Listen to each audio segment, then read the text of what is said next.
নমস্কার বন্ধুরা, সবাই কেমন আছেন? আশা করি খুব ভালো আছেন। আপনাদের আশীর্বাদে আমিও খুব ভালো আছি। কাকুলির আরেকটি নতুন ব্লগে আপনাদের স্বাগত জানাই। সকল বন্ধুদের জানাই সুপ্রভাত। আজকে শুক্রবার, তো আমার গুরু ভাই বোনদেরও জানাই জয় গুরু।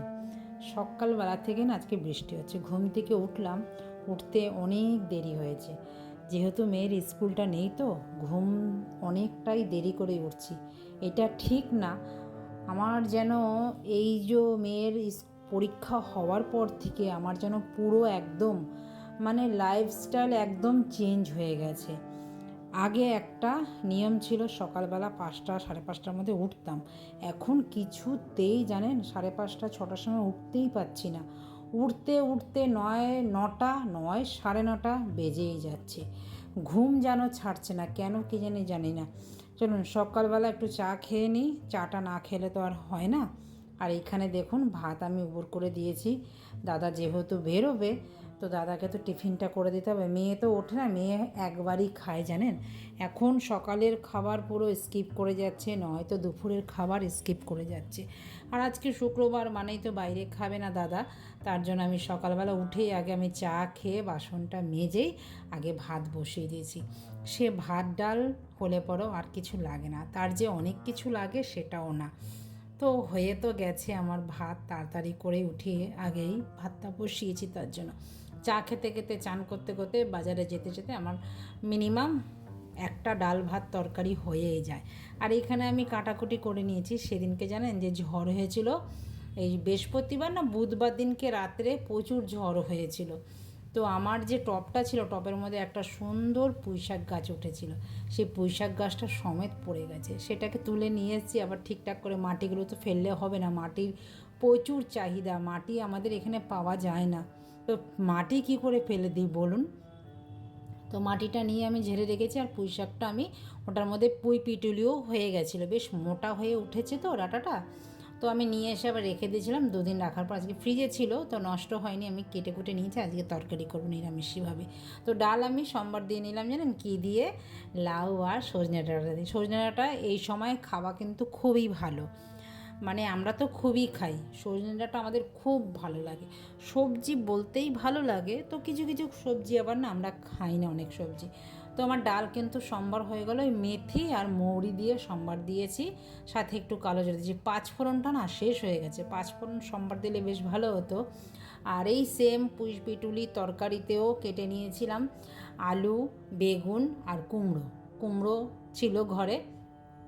একটু কাঁচা লঙ্কা ফোড়ন দিলাম, তেজপাতা ফোড়ন দিলাম, আর কালো জিরে সম্বার দিলাম। এটার মধ্যেও না 5 ফোড়ন দিলে ভালো হতো। যে 5 ফোড়নটা শেষ হয়ে গেছে, 5 ফোড়ন আবার বানাতে হবে। একদম না আলসি ধরে গেছে, জানেন কোনো কাজ করতে ইচ্ছা করছে না আমার, যেন খালি মনে হচ্ছে ঘুমাই। একে তো ঘর গোছাতে গোছাতে আমার মাথা খারাপ হয়ে গেছে একদম। তো মনে হচ্ছে কি রান্নাবান্না সেরকম তাড়াটা নেই, তো রান্নাবান্না না করলেই হয়। মনে হচ্ছে একটু ঘুম থেকে উঠে একটু ঘরটা যেন কোথায় পরিষ্কার করব, সেই চিন্তাটাই যেন হয় আমার, জানেন। তো চলুন এর মধ্যে নুন হলুদ দিয়ে দিলাম। এটা এবার সেদ্ধ হতে থাকুক, সেদ্ধ হলে একটু মিষ্টি দিয়েই নেড়ে চেড়ে নামিয়ে নেব। ততক্ষণে এখানে ডালটা বেটে নিই। আমার নতুন মিক্সি চলে এসেছে, এখন রান্না করতে আমার খুব একটা অসুবিধা হয় না। বেটে বুটে এখন রেখে দিচ্ছি, তো তাড়াতাড়ি হয়ে চটজলদি রান্নাটা হয়ে যায়।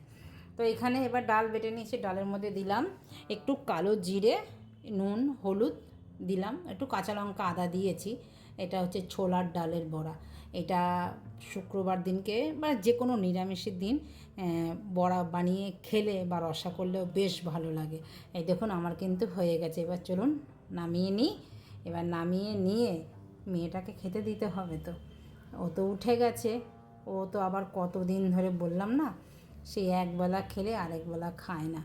সে রুটি তো খেতে চায় না, ওকে পরোটা দিলে বেশ ভালো করে খায়। চলুন এবার খাবার দিয়ে দিই ওকে। আগে দিয়ে দিচ্ছি খাবার। আজকে দুপুরের মেনুতে এই আছে। দাদাও খেয়ে চলে গেছে, সাথে নিয়েও গেছে।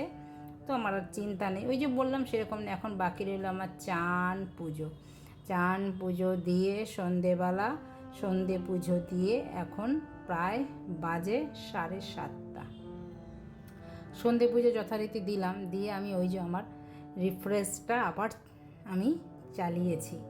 মানে মোমবাতি দিলেই ঘরটা না বেশ সুন্দর গন্ধ ছাড়ে, এত ভালো লাগে না এই গন্ধটা। মানে কি বলবো, একটু মশা মাছিও কিন্তু হয় না জানেন। সন্ধেবেলাটা একটু জ্বালি, প্রত্যেকটা ঘরে 10 মিনিট করে জানেন রেখে দিই, তবে প্রত্যেকটা ঘরই বেশ একটা সুন্দর অ্যারোমা হয় আর ভালোও লাগে। তো ঘরটা তো যেহেতু বেশ, ঘরটার মধ্যে থাকবো, ঘরটা যদি ভালো না থাকে, বেশ সুন্দর যা না থাকে, তো ঘরের মধ্যে থাকবো কী করে বলুন। তো অনেকটাই তো বেলা হলো, এখন প্রায় বেজে গেল এখন 8টা। তো যাব এখন জানেন, আবার বেরোতে হবে এবার, সব এটা বন্ধ করে এই যাওয়ার হলে না আরেকটা সমস্যা, মানে আরেকটা সমস্যা বলতে এই যে তালা মারতে হয়, লাইট বন্ধ কিনা সেটা দেখতে হয়, গ্যাস বন্ধ কিনা সেটা দেখতে হয়, এগুলো তো দেখতে হয়। তো একটু সন্ধেবেলা হলেই না এখন একটু হাঁটতে যাচ্ছি, কারণ এবার হেঁটে চলে এসেছি, চলে এসে এবার খাওয়া দাওয়া করে খেলাম রুটি আর তরকারি ছিল, ডাল ছিল, ওই ডালটা দিয়ে খেলাম। এবার রাত্রেবেলা তো ঘুমানোর টাইম, এবার ঘুমানোর টাইমে একটু রূপচর্চা করছি, যেহেতু এখন সময় পাচ্ছি জানেন, একটু রূপচর্চা করতেই হচ্ছে, না হলে তো হবে না বলুন। তো আমি এবার চুলটা ভালো করে কোম করে নিলাম।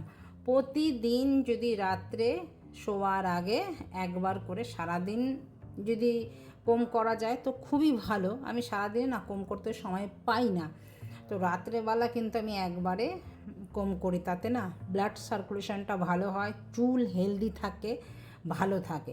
আমি ইয়াং বয়স থেকে এগুলো করে এসেছি, তো আমি এগুলো কিছু কিছু জিনিস মেনটেন করি।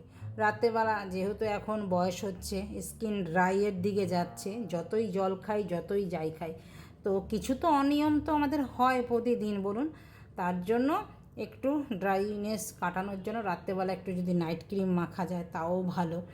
যতদিন বেঁচে আছি ততদিন তো ফিটফাট থাকতে হবে, তারপরে না থাকলে তো কোনো কথাই হবে না। কথাই তো আছে, রূপ, যৌবন আর ধন কেউ রেখে দিতে পারে না।